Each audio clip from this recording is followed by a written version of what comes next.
Good morning, good afternoon, or good evening, depending on where you are in the world, and welcome to today's HDI webinar, Tech is Money, Demystifying the RFP Process.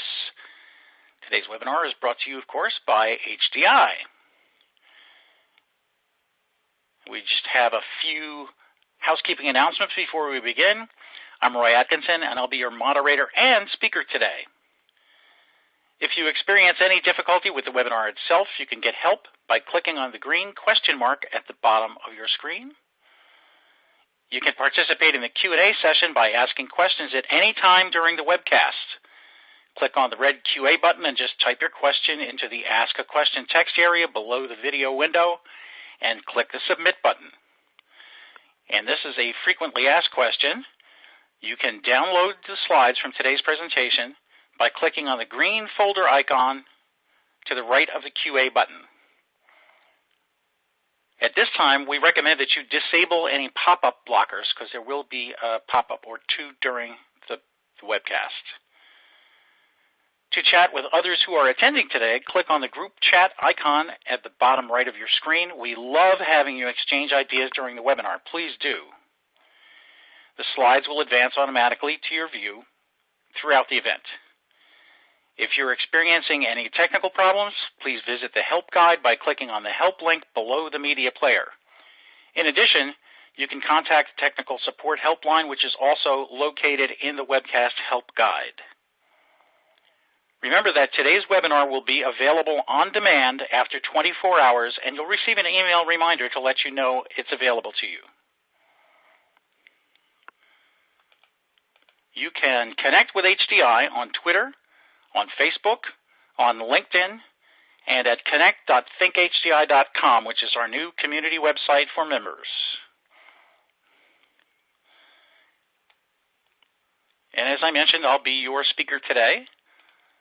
And I am HDI's Senior Writer Analyst, and I work with the community and content team to help our members and our community to get the best research and information possible about the industry, keep an eye on trends that will affect us in coming years.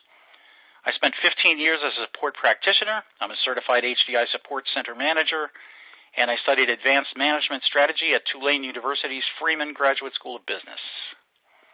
So that's a little bit about me. So we're going to start off today with a poll just to see why you came and what you're doing here.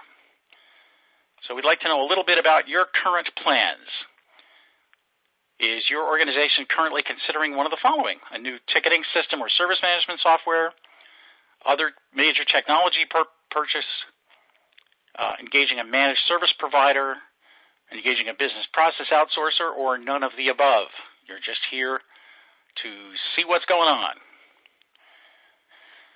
So if you're making a major technology purchase or some other major decision that has to do with the future of your business, just select the appropriate button and we'll see how you did.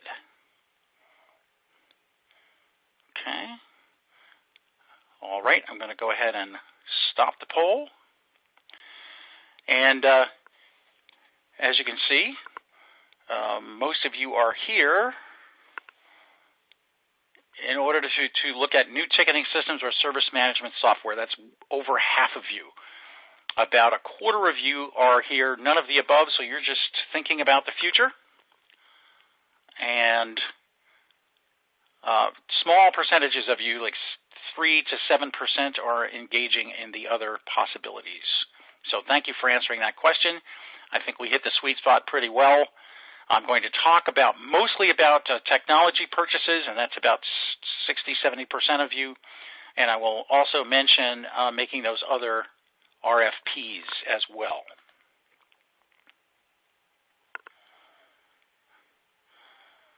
So this is not a workshop on using an RFP template.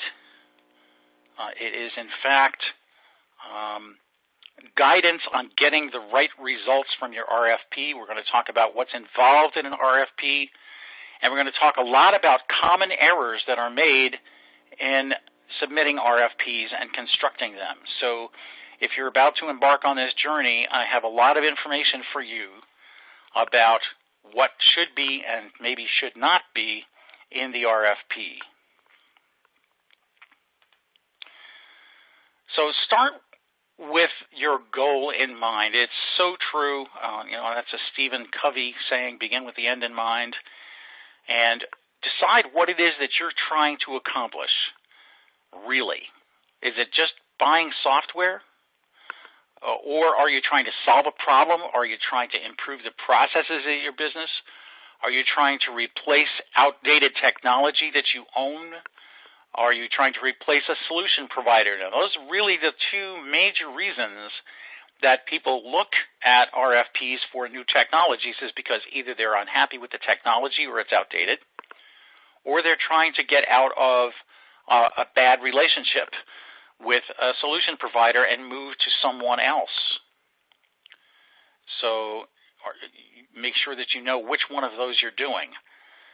Are you trying to introduce increased capability to your organization? We're going to talk a little bit about that. Are you trying to expand the reach of service management within your company, for example?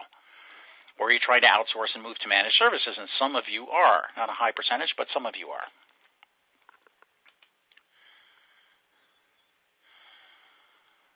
So we're going to start off with talking a lot about the types of homework that you need to do before you even begin the process of writing the actual RFP. And as you know, we live in an information age, and there's just an amazing amount of information out there. The real trick, of course, is sorting through it and finding out what's valuable. And that's where you can lean on your peers a little bit. So obviously you can go to solution providers' websites. You can read the information that they have there. Most of the solution providers that you look at are going to have some type of white papers or marketing slicks that you can download and read with others in your organization. Make sure that you gather enough information about the tool that you're going to buy, or the system that you're going to buy, or the service that you're going to buy, and just look everywhere. SlideShare is a good source because a lot of organizations will put information, if they present at conferences around the world, up on SlideShare, so you can flip through those SlideShare slides. Be careful about dates if you do that. Make sure that you're not looking at something that's 3 or 4 or 5 years old.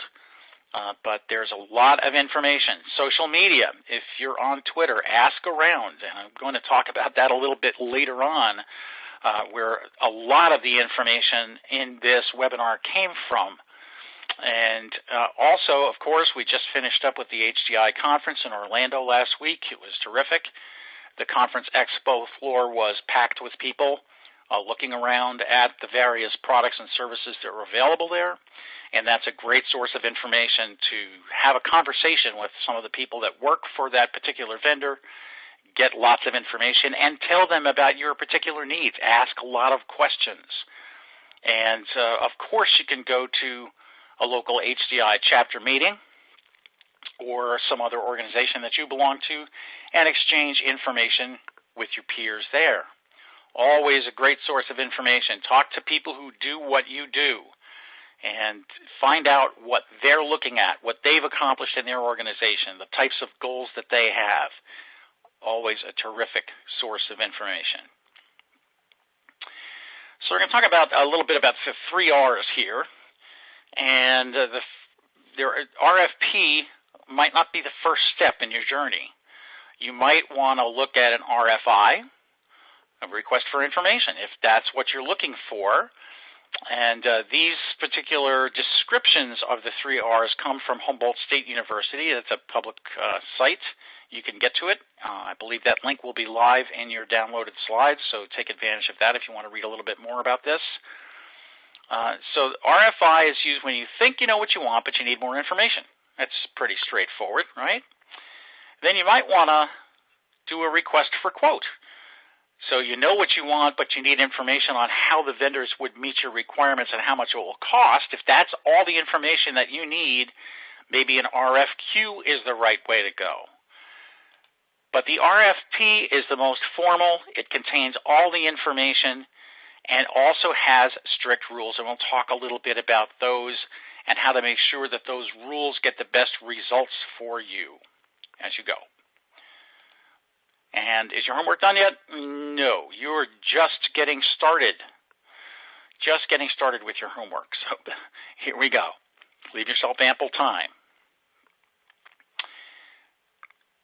I put the picture of the soccer goalie there for a reason, because throughout this presentation, we should be thinking about the goals that you're striving for. Why are you doing this project? What is it that makes you want to buy this particular product or service? Make sure that you're clear about the reasons that you're doing it. What are the intended and expected outcomes? And remember that those two might not be the same. The intended outcomes and the expected outcomes might not be the same. So make sure that you're honest with your organization. And organizational honesty is going to be a theme today too. And what is the return on investment and how is it calculated? And I'm going to expand on that right here on the next slide. There are lots of calculators available online or downloadable Excel spreadsheets that you can use to calculate ROI. There's more than one formula to calculate ROI, and I've put some of them on this slide. Is it present value of expected benefits over present value of expected cost times 100, or how does your finance organization within your company prefer that you calculate ROI? That's really the biggie. They may have a preference as to which formula you use or which calculator you use, and they may even have one that they will make available to you to determine ROI and what information needs to get dropped into that formula in order to make it come out with some type of meaning on the other end.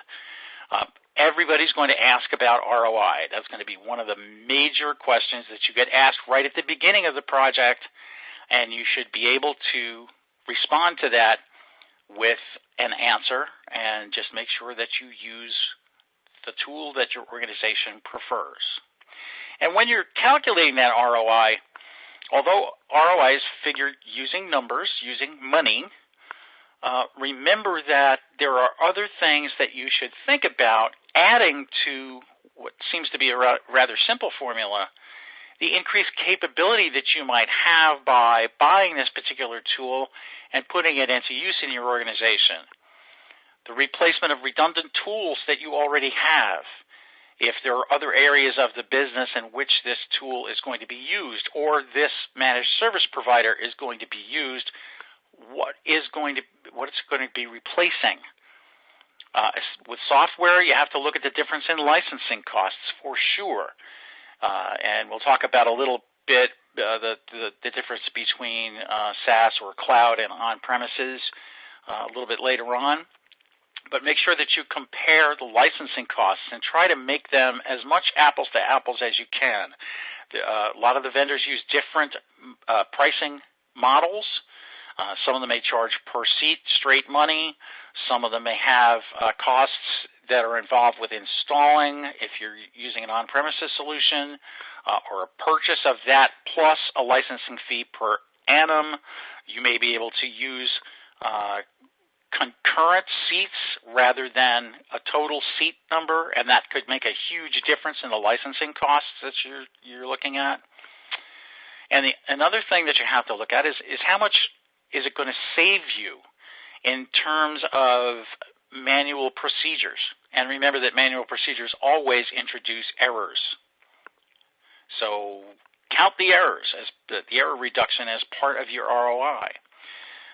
Reduction in labor requirements. If you're going to have fewer people required to keep your solution running, there's a case where you can kind of compare the on-premises solution versus the SaaS solution, because chances are you're going to not need the services of a system administrator or some other experts and able to get the system up and running and provide maintenance for it if you're getting a SaaS solution. So that's one of the things that you might compare in terms of cost. Is that going to be a real saving for you versus what you're going to pay for the new solution? You've got to figure that out for your organization. A little bit more homework to do. Have you really looked at your existing processes and procedures? And have you set goals for improvements? And how do those improvements align with the various tools that you're going to be looking at to send out this RFP and get some responses back. And the same is true, again, for managed services or for outsourcing. You need to have the goals for improvement out in front of you before you start asking for solutions. You need to know what your targets are, what your goals are for improvement.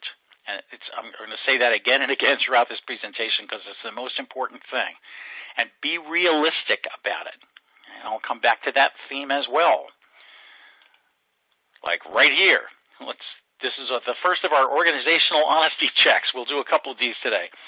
Is this practical or aspirational? So is it designed for your organization as it is or as you plan it to be, or is it just high hopes?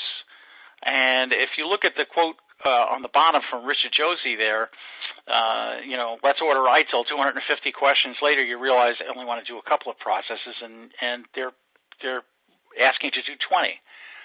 So it's a great way to overpay for a tool is to buy something that has way more capability than your organization realistically will ever use.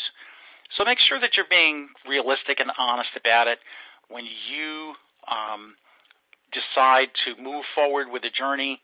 Make sure that you know what the steps are going to be and how rapidly you're going to be able to progress. And we're going to touch right here on a big word, stakeholders. Who's going to be using the tool? Now, chances are it's going to be service desk or help desk, or in the case of an outsourced managed service provider, it's going to be your organization that's going to be using that tool. Who needs to be in the room? Who needs to be involved in the conversation when you're talking about this? And who needs to help you design this RFP that you're going to issue? Desktop support, which is a background that I have in particular, as well as service desk, has different needs from service desk. They're often in the field. They're often trying to bring time factors into the work that they do. Is the tool capable of interfacing with a time tracking tool? For example, that might be one question you would ask. Is network and telecom going to be using systems administration? And then the kind of the DevOps side of the house, application developers, test, and QA. Are they going to be using this? And do they need functionality to be able to communicate back and forth with support? HDI just did some research on this and how support is communicating with development, and the answer to that question is not really well. And one of the reasons it's not really well is because the tools do not necessarily interface, perhaps not using the same tool, perhaps not using tools that can even talk to each other. So ask those questions. Who's going to be involved? What do they need?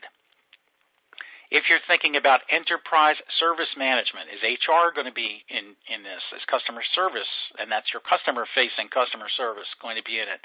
Finance, facilities, those are really common areas that have adopted enterprise service management in recent years, and you need to make sure that their needs are met.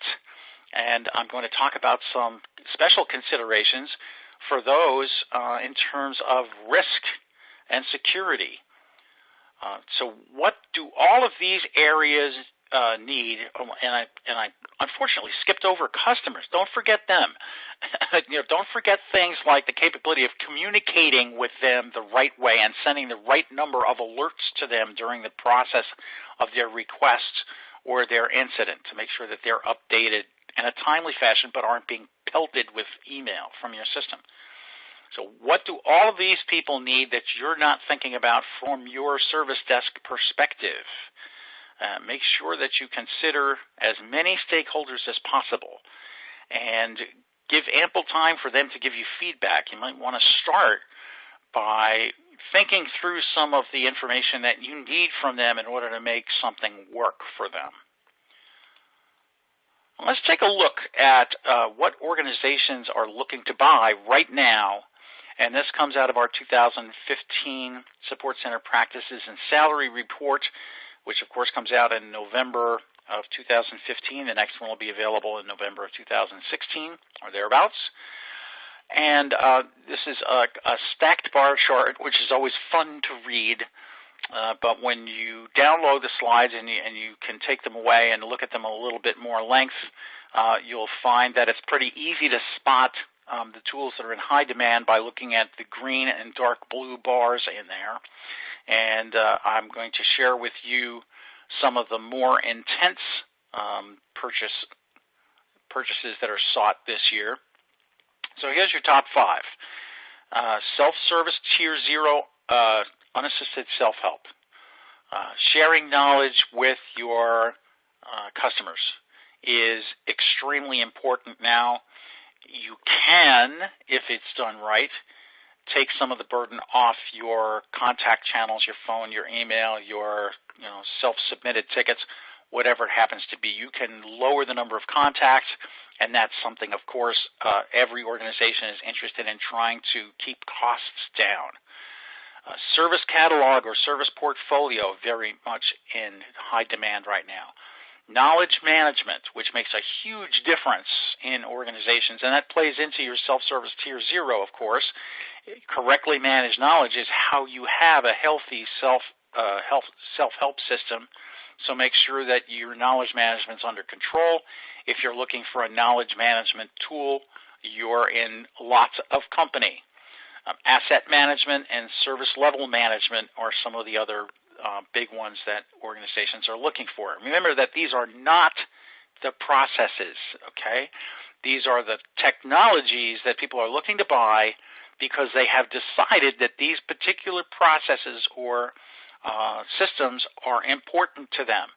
They've decided already that self-service is important, and they've decided why it's important, and then they've gone out and started looking for tools. That's the sequence of events that should happen, okay?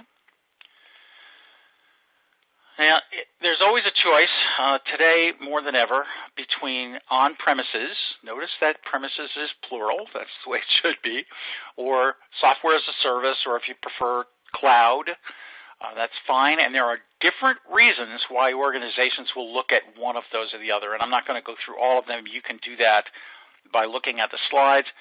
But just notice that number 1 on the reasons to choose SaaS, organizations told us that ease of updates and versions is the biggie.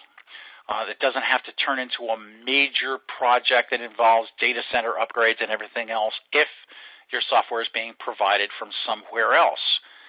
And on the right side, number 1 reason for on-premises solution is data security. Your data is not leaving your own systems. It's being housed where you can control it.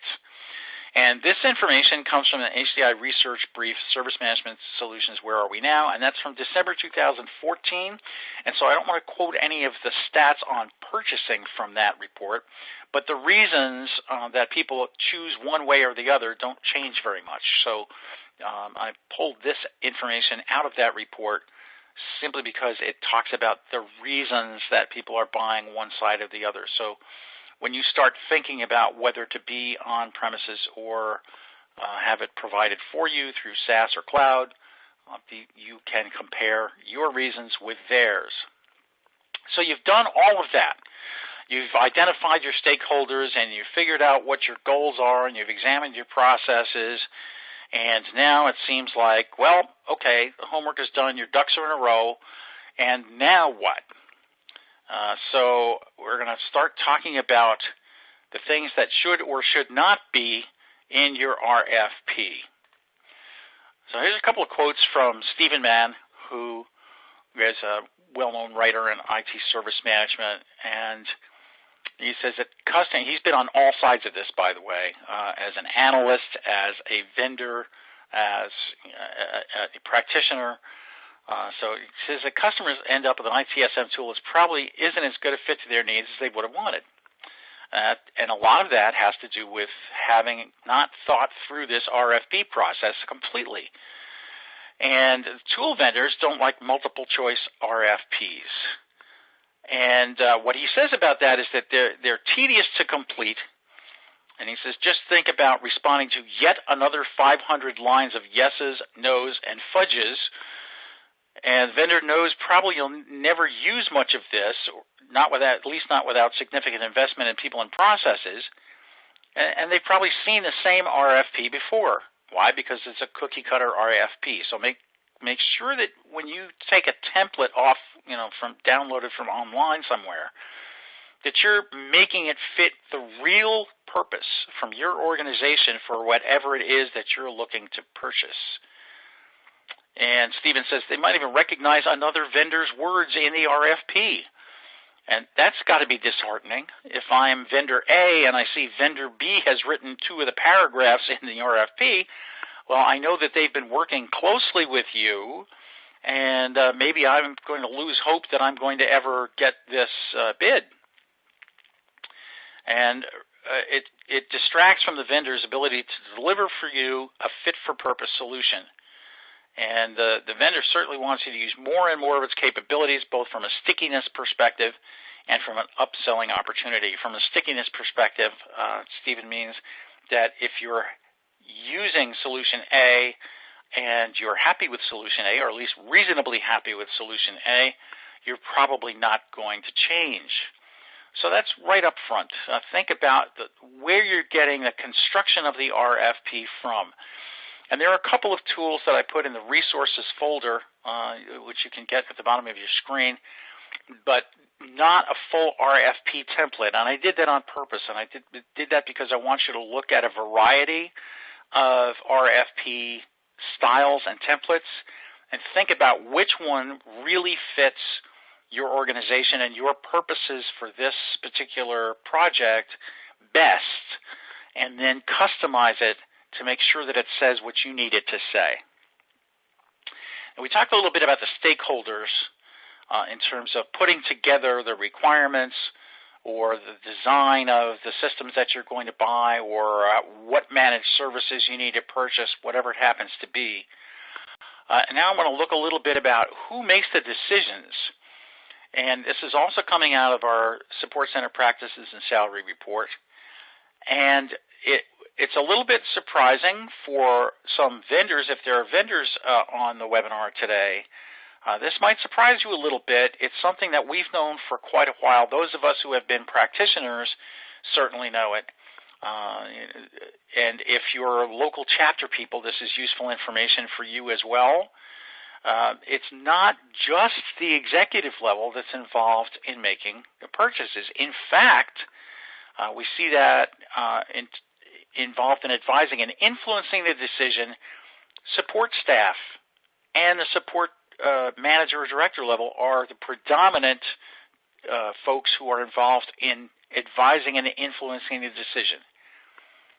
All right, then when we get up to the selection process, so what we've done is, we've gathered the stakeholder information and gone through all of that homework. Then we want to move into a selection process. We're trying to develop a short list, and what we find there is the support center manager and director are the most involved. They're not the only ones involved, but they are the most involved. In most organizations, they're the heavies in this stage of the process. It is only when we get to the purchase approval mode that we find that the executives step in, and they're the ones who look at the decisions of those who have come before them in the process, and they make the final decision, and they sign the check. That's usually how it works. So be aware that those are the folks who are making the decisions. If you happen to be a vendor and you want to get chosen by organizations, make sure that you don't discount the decision-making capabilities of those at the lower levels, the staff and the managers, simply because you're not going to make the short list and you're not going to be the vendor of choice unless you get the buy-in from those folks who are actually involved in producing that list and handing it to the executives so they can approve it and write the check. Now, another thing to consider, and this is a little bit like the homework, but it's certainly something you have to start planning for almost immediately when you send out an RFP and start getting back some vendors of choice. What organizational change management you're going to have to do? Even if you don't think so, you're going to have to do change management simply because there are processes you're doing now that either are need to be improved, and that's the reason that you're going out to a particular RFP process, or because you have to make certain changes in order to accommodate the way that the tool works versus the one that you have now. And so remember that the next step here is organizational change. And it's always good to take a glance backwards and move forward. So you've done this before, chances are. Somebody in your organization has issued RFPs. You're using some tools now. What did you miss? What did you overbuy or underbuy? What are you not using that you could be using? And I'm going to come back to that one because it's important.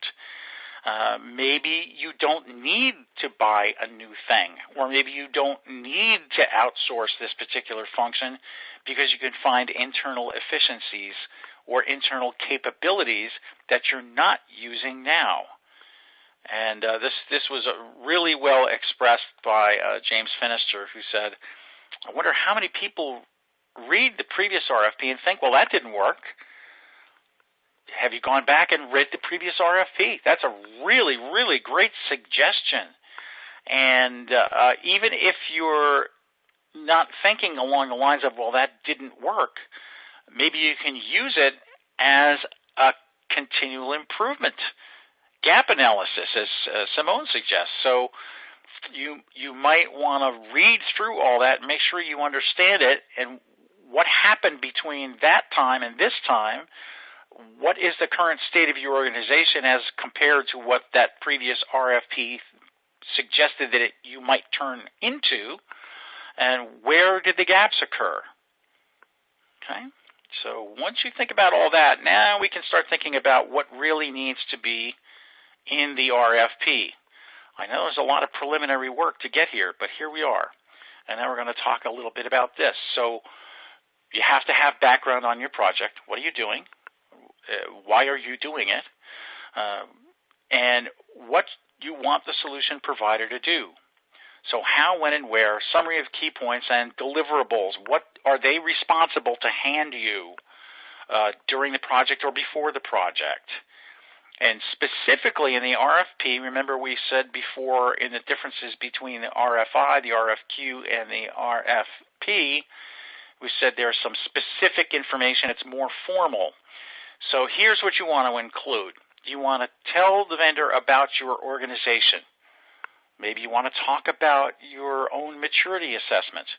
Maybe you want to talk about what you're trying to achieve, the project goals, the user base of your organizations. Why might that be important? Well, maybe there's a tool that seems really attractive to you, but it's really built for organizations with less than 400 people in the IT department, and you have 4,000.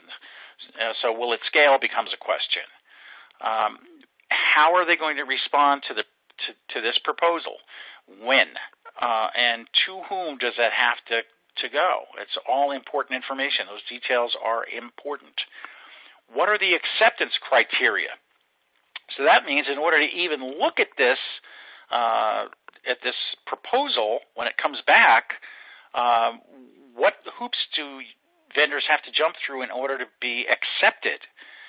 They might miss something. They might miss a deadline.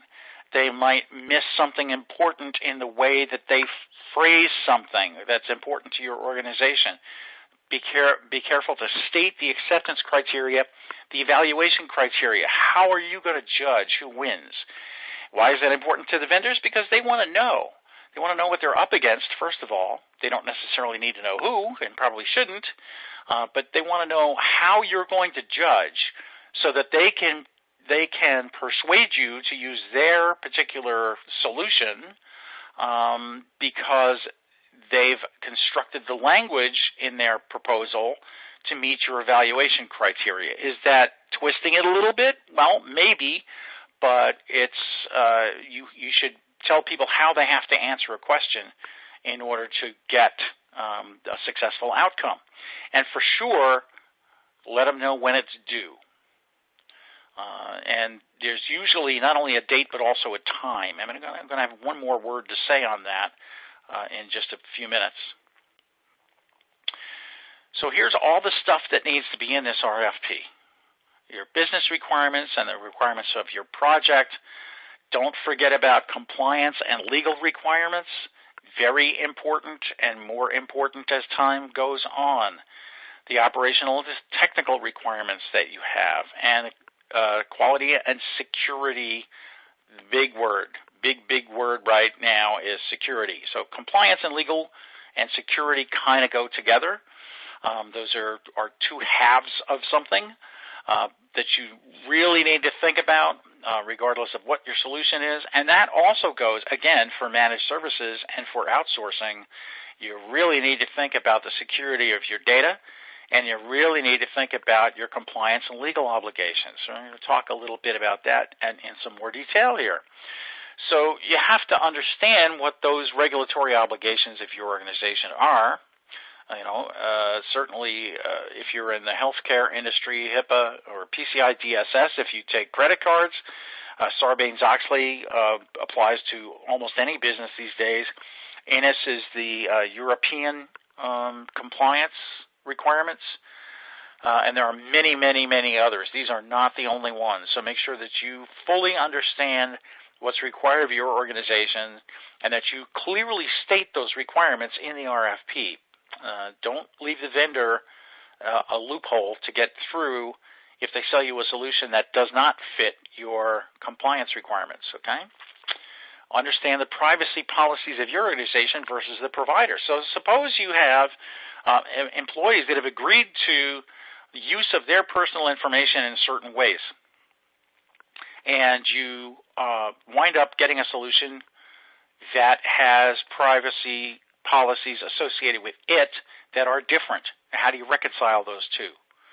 So make sure that you understand what your employees have already signed and how that's going to fit with the policies of a vendor. And make sure. Understand what availability means for all the stakeholders. And look back at that list, that quick list I gave you of the enterprise service management, the most frequently used ones: HR, customer service, finance, facilities. What does availability mean to them? Your service desk may be 8 by 5, whereas some of the other parts of your organization may need a much higher availability at different times. So make sure that you understand that and make that explicit. And what are the business risks associated with that availability? If you can't get into the tool and you're in HR, or if you're in facilities and you need to report something like a leak in the roof that's draining right into one of your critical work areas, just an example. So make sure that you understand all of that. It's all tied to business. And one more step in risk and security. Really fundamental question: who owns the data? Who owns it when you have it? Who owns it when it's in transit? And who owns it when it's in the data center, regardless of where that is? Whether it's your data center or whether it's their data center or centers. Make sure that it's explicit where the ownership resides. What security certifications are required? If it's an SaaS or cloud solution, you want to make sure that you've got some assurances that their data center is secure and that their processes are compliant. And where the data centers are located might be important too, because you might be under constraints. For example, if you hold federal contracts in the United States, you might be explicitly prohibited from storing information in data centers outside the U.S. So make sure that you understand that particular facet. And you want to know things like how their application architecture is assessed and tested. How reliable is it? How often does it go down? How is your authentication done? Do you have to tie your Active Directory system to their Active Directory system or to a replica of Active Directory that lives outside your walls? What kind of security risk does that introduce? And what happens if there's an outage? You should have a fallback plan. Is there any chance of replicating data back to your own data center? So if you get disconnected from your SaaS provider, you have a failover. What processes do they recommend that you have to take up the slack between when the tool goes down and when it comes back, or when you lose communication with your service provider, your managed service provider, and the service comes back? How are you going to make up that deficiency during that time? So you might want to consider things like backup and redundancy. Can the system be restored? How long does it take? And the most critical question, how often is it tested? It's nice to say we back it up, and it's nice to say we can restore it, so prove it. Prove it as frequently as you possibly can in a safe manner. Make sure that you really can recover the service and restore the service. So here's another organizational honesty check. When you're thinking about things like security, ask this: how secure is your own data center? Remember, I mentioned that the number one reason that people chose an on-premises solution was security, control over the data. Well, how secure is your own data center? Well, it's very secure. Well, maybe Dr. Einstein doesn't agree with you. So make sure that you actually have a good idea and you're honest about how secure your own data center is. You should be, of course, more familiar with that than with anything else. Your own data center should be very familiar to you. Here's more of what's in the RFP. Request references. Really, really important step. One of the most successful projects that I was involved in, we actually flew around parts of the country and went and spent the days with people who were using some of the tools on our short lists. Some like organizations, similar to the one I worked for, to try to get a good idea of how successful it was, what it was like to work in the tool. We wound up rejecting one tool simply because, not because it didn't work right, the people seemed happy enough with it, but the interface to us looked absolutely horrible, and we couldn't imagine people in our organization putting up with it, frankly. And so we discounted that particular tool. Go to the other end and ask a lot of questions. And one of the keys to this is to make sure that you're talking to people who have the kinds of roles and responsibilities that you do. The people on your product selection team or your service selection team are talking to people in the other organizations, the reference organizations, that have the same types of roles. It might not do me as, let's say, a service desk manager that much good to talk to a system administrator at the other end who's going to tell me, well, yeah, this is really easy to administer. Well, I don't administer it. What I do is I manage teams that are in this tool all the time and who use it all throughout the day. So I want to know what the use is like and what the capabilities are from my perspective. So I probably want to talk to somebody on the service desk on the other side. So find people who are in that reference organization who do similar jobs. And also ask the vendors for projects that have failed. They may not be willing to give you that, but go ahead and ask. And if they do, then talk to those people and find out what happened. And it might turn out that it was no fault of the particular software or the particular vendor or the particular managed service provider. The project failed or didn't come out quite as well as they would have liked simply because they didn't prepare properly. They missed steps. They didn't do the homework up front. They didn't look at the goals first. And so you might be able to get really useful, very good information from them regarding their failure. A couple of years ago, I wrote a blog post, and I called it "Think Like a Mechanic." And it's always been one of my little mantras that, I'm a car guy and a motorcycle guy, and I don't know anybody who tinkers with machinery who picks up a 9/16 wrench or a 12 millimeter wrench and heads out to the garage and says, okay, what can I fix? It's always the other way around. It's always needing to fix something or change something or tweak something and finding the appropriate tool to do the job. And I'm really hammering on this today because it's so important That's the way you need to go at this. So think like a mechanic, decide what the problem is first, and then pick the tool that will enable you to get the solution that's best for you. It won't solve your problem for you, but remember, the wrench doesn't change the spark plug. Okay? The spark plug still has to be changed, but the wrench enables you to get the spark plug out so you can change it. And that's the function of a technology tool as well, or a technology service as well. So think like a mechanic. John Kleist pointed out one of the most common mistakes that people make. You think you're going to solve a people and process problem through an RFP for technology. So there's a little, a three-step process there. How can you fix that with a Swiss Army knife? Well, you can't. It's not, they're incompatible. So make sure that you're not trying to do that and tighten a screw when what you really need is a new doorknob. And the budget, yeah, that thing. That might be a consideration for you.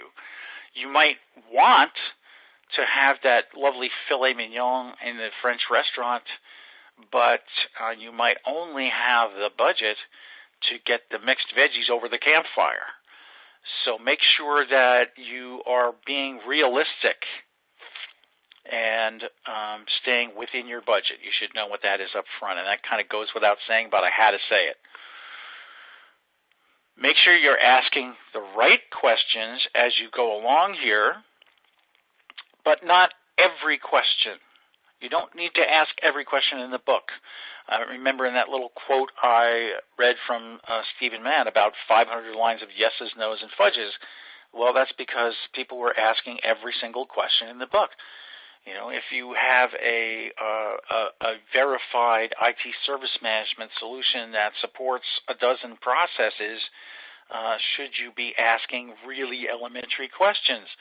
And so we're sending out an RFP to Sam Slick ITSM Corporation, and their whole bag is making incident management solutions, and we turn around and ask them if it must be able to record an incident. Well, duh. Of course it can. So maybe you don't ask that question. And there again is your reading and your homework. I know that you may have a fear that you'll miss one of those questions, but don't begin and end your conversation with the vendor with the RFP. If there's something that you need to know up front, remember the RFI. And that might be a place to ask those basic questions, or going to their website and downloading the white papers. And they may very well list everything that they do. And if they do, why ask them if they can do it?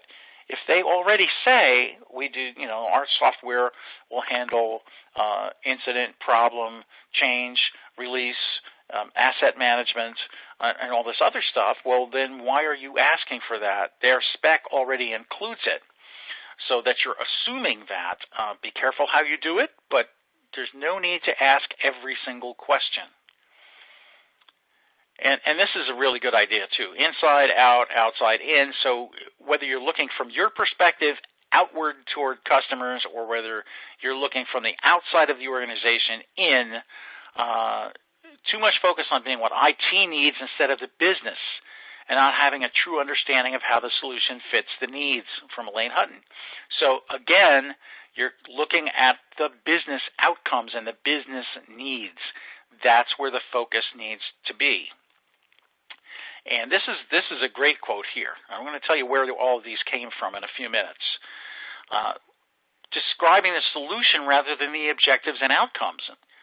And if you describe the objectives and outcomes and let the expertise of the supplier show, right? The supplier, whoever that might be, the managed service provider, the software vendor, they're supposed to know how this works. That's what they get paid for, knowing how it works. And so if you provide a complete description of the solution, well, they already know how to do that. Tell them what your organization's objectives are, what the sought outcomes are. Let them say, oh, well, we've got the perfect combination of things to give you. Our main product may not do everything that you want, but we also have this add-in, or we have a relationship with a partner who can do that for you. We have some other things that can help accomplish your goals and get you to your business outcomes. So let their expertise shine through. And remember that time is money for both you and the vendor. So let me put this in realistic terms for you, okay? If it costs a vendor, let's make up a number. If it costs a vendor $40,000 to respond to your RFP and they're not the selected vendor, so you don't pay them any money, that $40,000 is going to come from somewhere else. Where's it going to come from? It's going to come from the people who do buy their software. So essentially, if you're not being conscious of the time and money spent both on your organization and the vendor organization, don't make it easy on them. I'm not suggesting that. But also be conscious of how much effort and time and money you're asking them to put in to respond to your 200-page RFP. And I'm going to come back to that in a few minutes as well.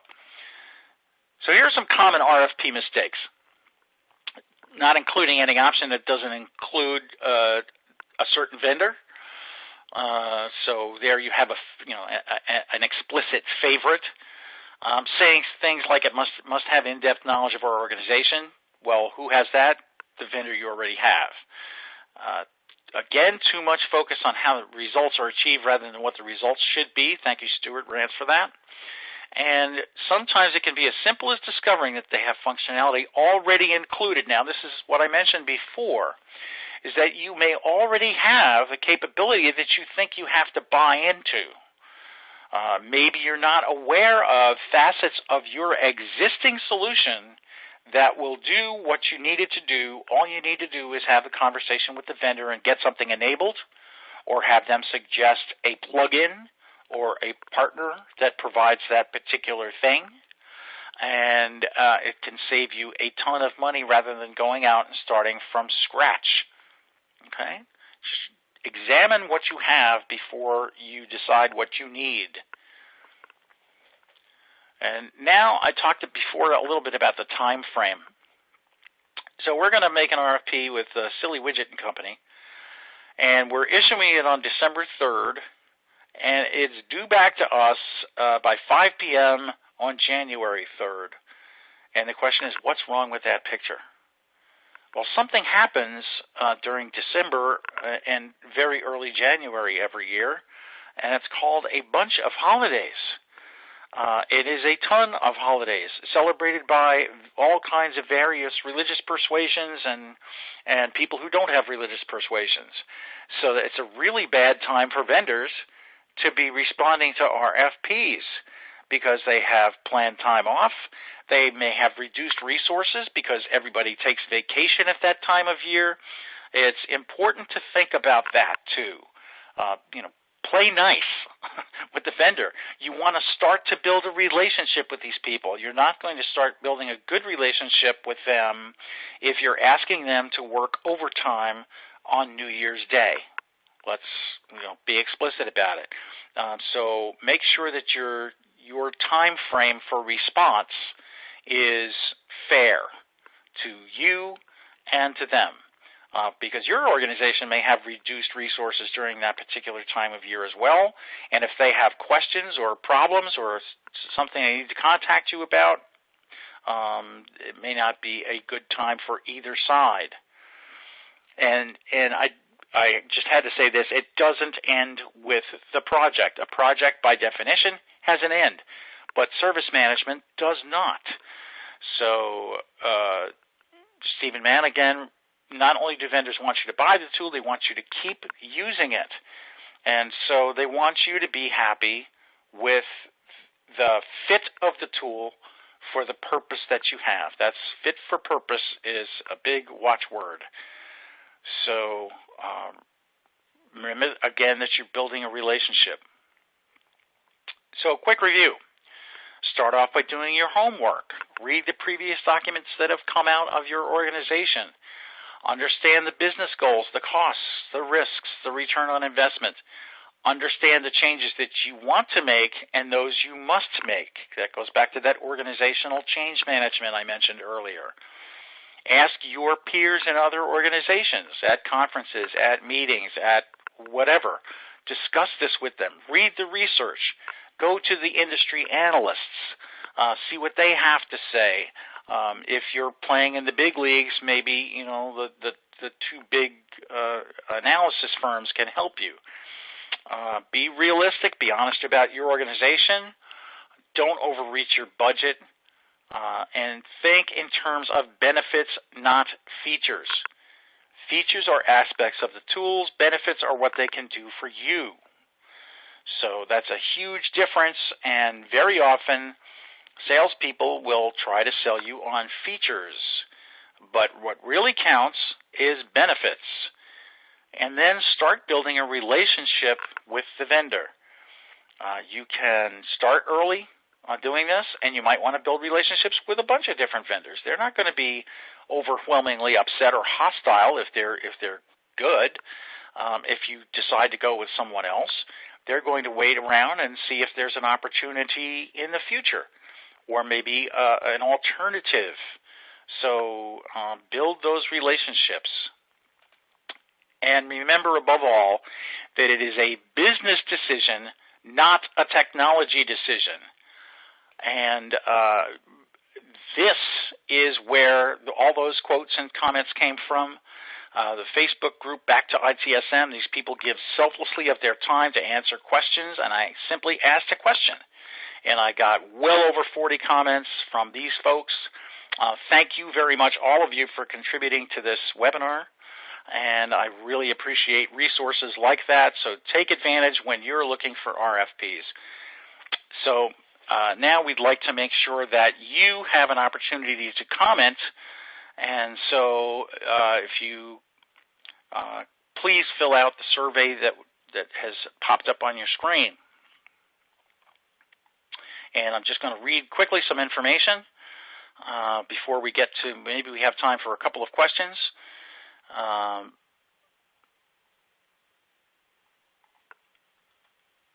And we'll go ahead and get into the Q&A.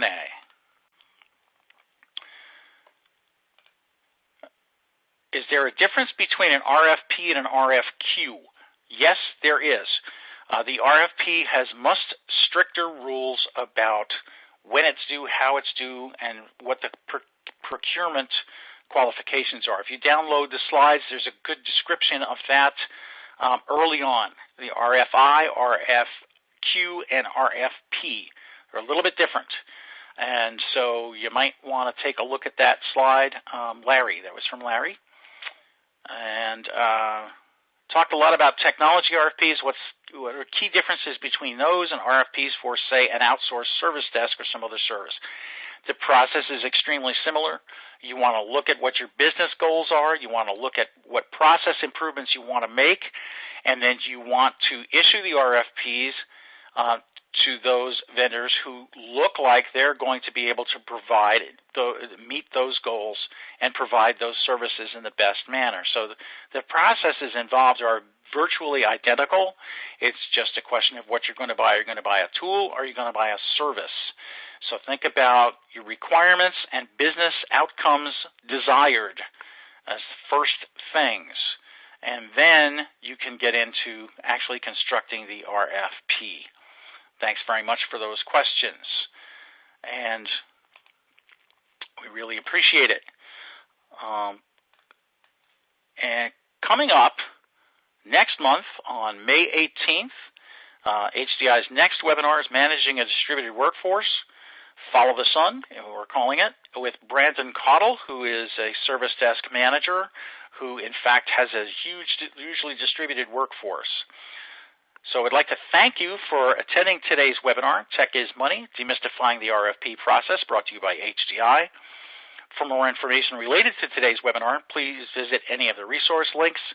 And within the next 24 hours, you will receive a personalized follow-up email with details and a link to today's presentation on demand. This webcast is copyright 2016 by United Business Media, LLC. The presentation materials are owned by or copyrighted, if that is the case, by HDI, which is solely responsible for its content, and individual speakers are solely responsible for their content and opinions.